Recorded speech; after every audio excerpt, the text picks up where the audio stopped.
So, as I'm walking around Cádiz here, I thought this was a good opportunity to take a little video to report back.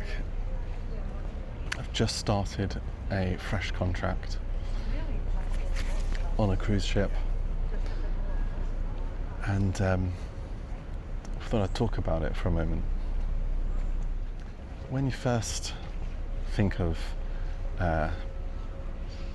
music-related contract on vessels such as a cruise ship, you immediately, most people will think about the more glamorous side of it.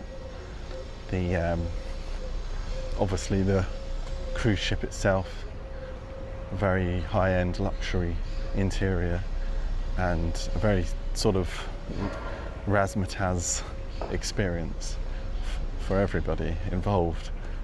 And then obviously the lifestyle of traveling around, going to different ports, it's romantic, and it's a lovely thought, and those things are amazing.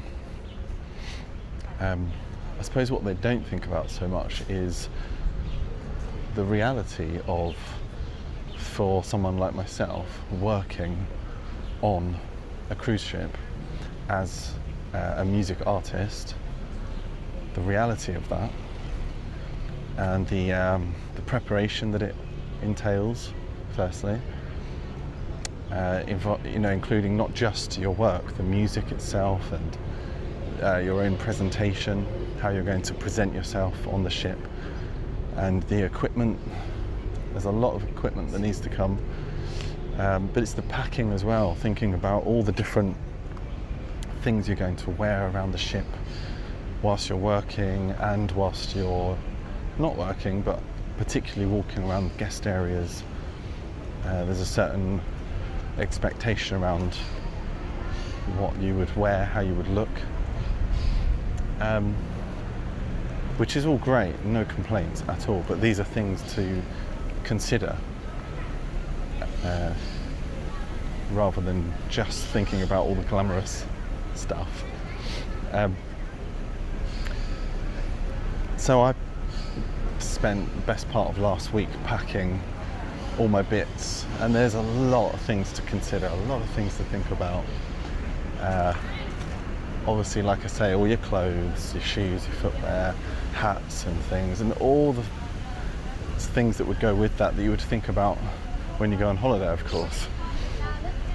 And then there's all these, your sun cream and all your sort of toiletries and all that stuff.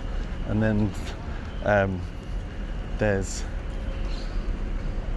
all the cables and things for your, you're charging your phone and your laptop, and then there's, you're talking about a laptop, external hard drives and things like that, of that nature, if you're that way inclined, if you're doing like this, like any sort of media hobby or work, if you're maybe freelancing. A lot of the guys actually do additional freelancing work with their downtime on the ship, so there's that as well. They might be writing charts for other musicians or for guest artists, or recording stems, again for live shows and things like that, or maybe giving music lessons on Zoom to their students back home. There's so much. But back to the packing, there's so many other things to think about. I actually ended up with a case, an extra large case, that weighed in at around 36 kilos this time. It's pretty heavy, and it had all of my music equipment in there, like I say, and the heavy things, the pedals. I've got a multi-effects pedal that comes with me, and the cables, they're actually heavy as well, all the cables that go with it, and chargers and things, all adds weight. And what else was coming with me? Laptop, of course, iPad, which I use as a lyric prompt often. You don't have to do that, and actually if you're like a guest act level, you would be expected not to use a lyric prompt or something like that. I am working here as a guest artist, so my sets are generally, well, more than a guest act. So in a way there's a lot more words and things, lyrics and chords and whatnot, and music for me to remember, so it's a little bit more acceptable. It's still nice if you don't have a lyric prompt, but most of the guest artists do, to be honest, have an iPad or something. So coming back to the lifestyle though, it is amazing. Once you can, figure all these things out and get it down, get it clear in your head, like what you're bringing and how you're going to present yourself and what songs you're going to play and how you're going to play them and what you're going to say in between the songs and how you're going to just bring that calm confidence to the room every night, night after night. Nothing's a problem. People request songs.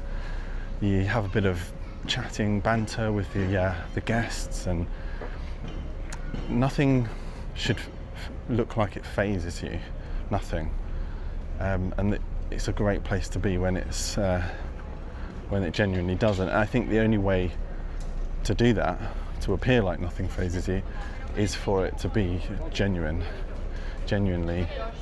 There is nothing really that would faze me right now whilst I'm playing a set. In terms of audience participation, them asking me something or telling me something, or even something a bit more awkward like a technical hitch or something, it's all fine, it's okay. And that comes with experience and that confidence. So, you hear the music.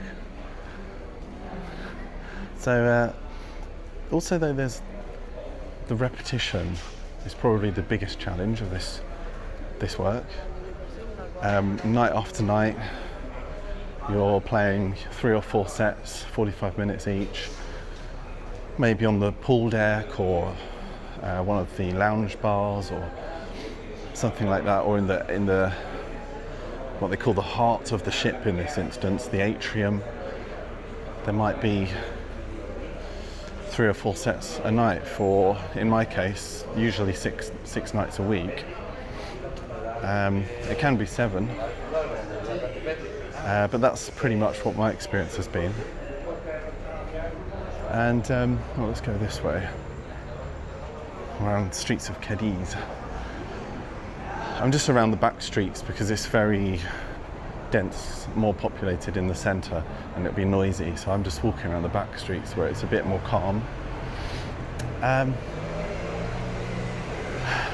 there are sometimes, depending on which cruise line you're with and some other things, there's extra responsibilities where you might have to do what they call import manning,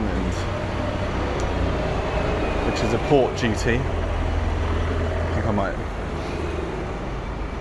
turn this way actually.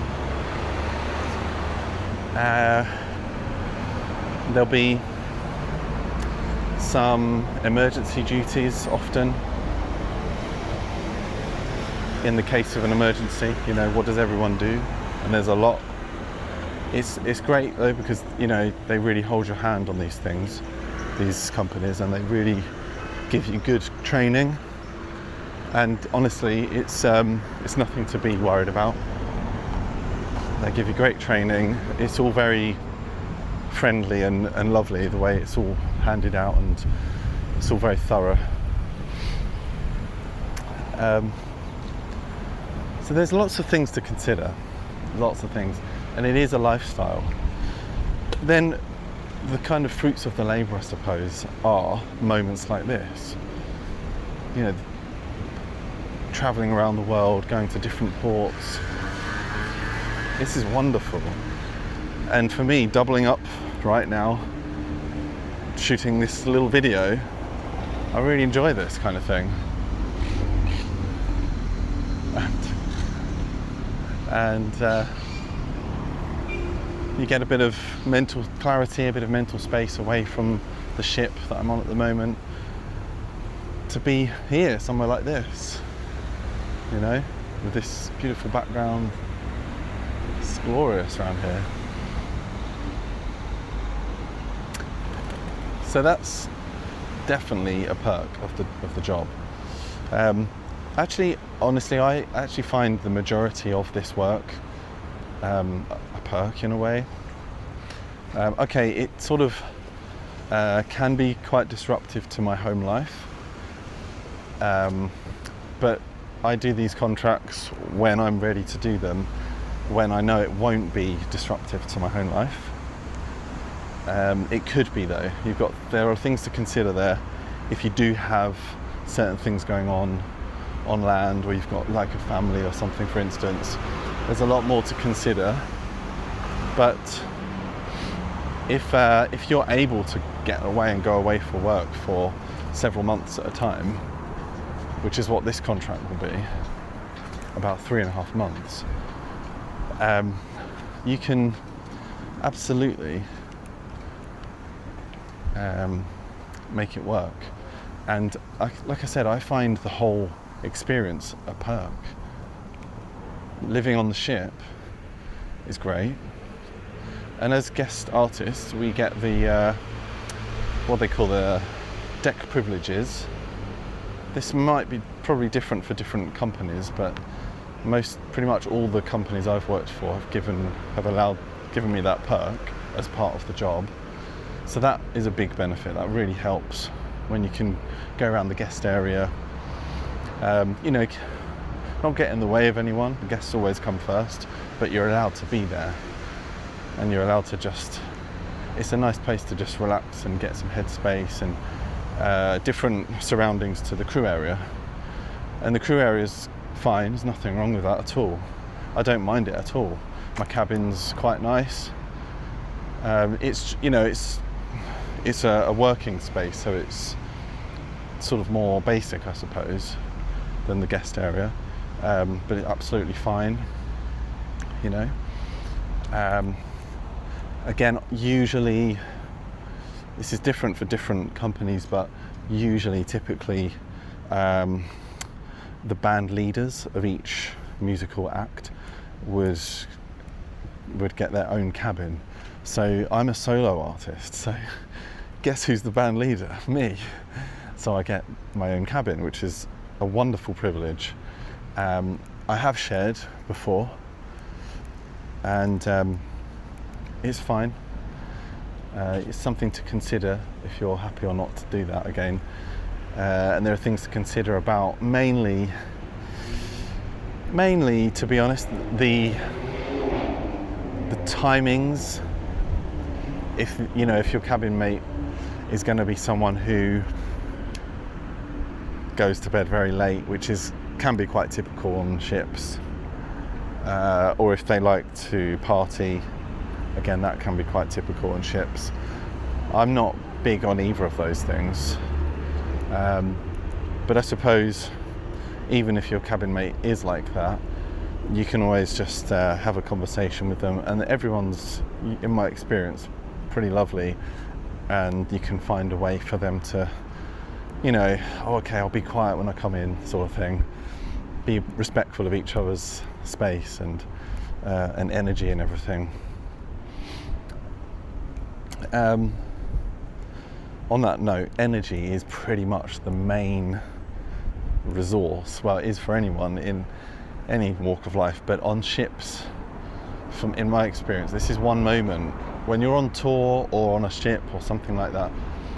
That's the moment where it becomes very apparent that energy is the number one resource, and you have to protect that at all costs. It's so easy to get caught up in going to the crew bar every night, for instance, but really, I'm here to work, I'm here to learn, I'm here to do a good job, be professional, and that's what it's about. And that I feel great when I'm performing at that level, just professionally and clean, and tight and accurate and happy, and I've got energy, and nothing can knock me off balance, you know, emotionally or anything. I like to socialise, and I like to go to the fairly regular crew parties, which is great. They have a great social calendar on these ships. Obviously everyone's on this ship, so you know the social side of it's really important. But yeah, it's just about knowing that, you know, it's always going to be there. Don't feel like you're going to miss out if you don't go to a party or everyone else is going and you're not. Just go to bed if you need to go to bed. It doesn't matter. There'll be one in like 3-4 days time. There'll be another party, you know, and you'll feel all the better for it because you'll feel fresh and you can actually go and enjoy yourself. So it's all about sort of being measured in that sense, the lifestyle, in my experience. So yeah, the perks, again, for me, the travel's a big perk, but also the work is the main perk. And that's really why, like a lot of creatives, why I'm doing this, because I love doing it. And I'm happy to forfeit various other things in order to do this work, because I love it so much. I just can't imagine not having the opportunity to do this work, because it really is just it's the number one thing that I've loved doing in my life so far, I would say. When I was growing up, I used to come home from school and, like a lot of aspiring musicians, I'd go to my bedroom, get my guitar out, you know, and learn and play and just keep playing and learning different things. And I was having obviously lessons as well to keep me sort of strict with my techniques and stuff. But it's all about the time that I was putting in, really. That's where I really got better and really improved and really developed that passion for what I do, you know. And before long I was singing songs. When you've got one instrument and yourself, you really get to the heart of what it is about music that you love. And I've realised really quickly that it's the song. It's not the genre or the instrument necessarily, you know, or style or vibe. It's actually the song.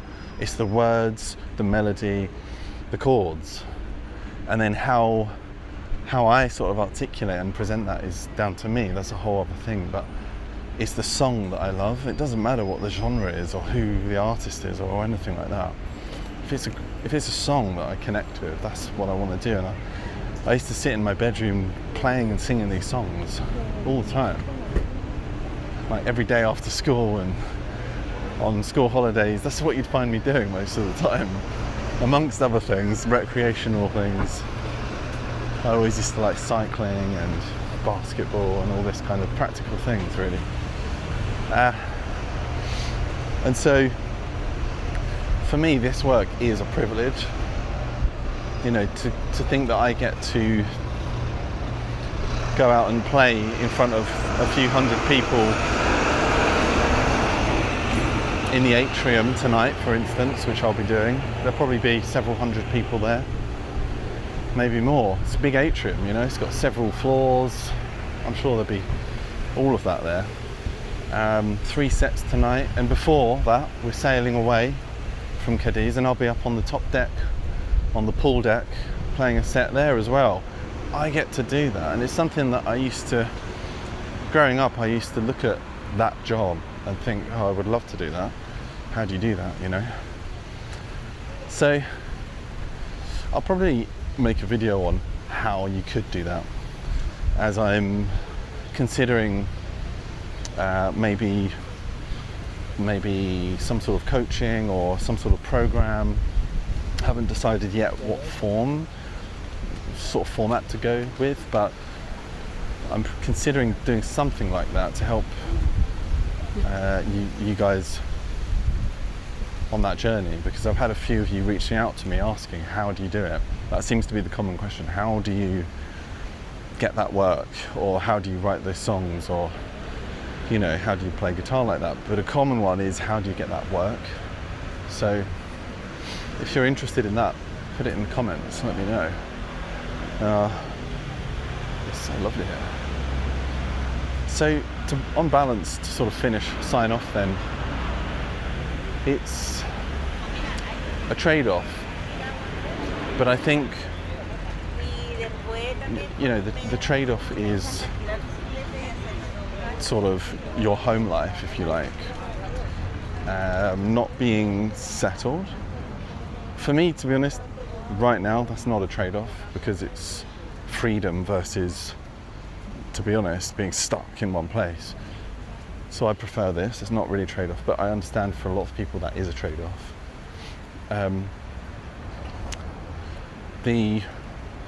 Missing your home, your creature comforts from home, all of that. Of course, I miss my family. That's a trade-off, definitely, because I don't get to see my family. But when I do get home and see them, it's all the better. I've got all my stories for them and a good catch-up, so it's all good. And it's being prepared to take charge of all of your things, all of your gear, your setup, your presentation, and really putting that first in this whole thing, because that is why I'm here, is to do that. So that's the number one thing. Yeah, make sure that gets done to the best of my ability every time, consistently. And yeah, we all have off days, of course. Some days I don't feel so good, like today, to be honest. Because I only joined like 2 days ago. Often, and this is a big point actually, often the journey to the ship, especially if you're being flown to, like I was a couple times flown to the Caribbean or South America or something like that, you might have, like I've had 3 flights sometimes, and you can be traveling for, I don't know how long that was, over a day, and you get there and you're absolutely shot. By the time you get there, you're just absolutely dead. And so you have to manage your energy. I find the first week especially, which is where all the training is and introductory videos and all this stuff, there's a lot going on when you first join the ship. So I'm tired today because I'm only on my second full day. Was it my third full day? No, it's my third full day, sorry. So yeah, I've had 3 nights, and also getting used to the cabin and the air-conditioned air instead of natural air, and the different surroundings, even the different bed linen, you know. I never sleep that well the first couple of nights, to be honest. So it just all culminates and makes you feel like I am now, just more tired than I should be, really. But that is part of what happens on the first week, I would say, and then you start to find your rhythm with it, and your body starts to get used to like the air and your cabin and the linen and the rhythm of the life on the ship, and then you just go on like that. So that's the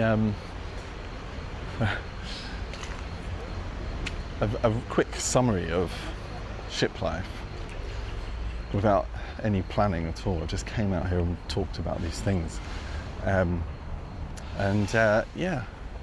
perhaps we'll start looking at some coaching or a program of some sort of how you guys can do this to put you in the right direction.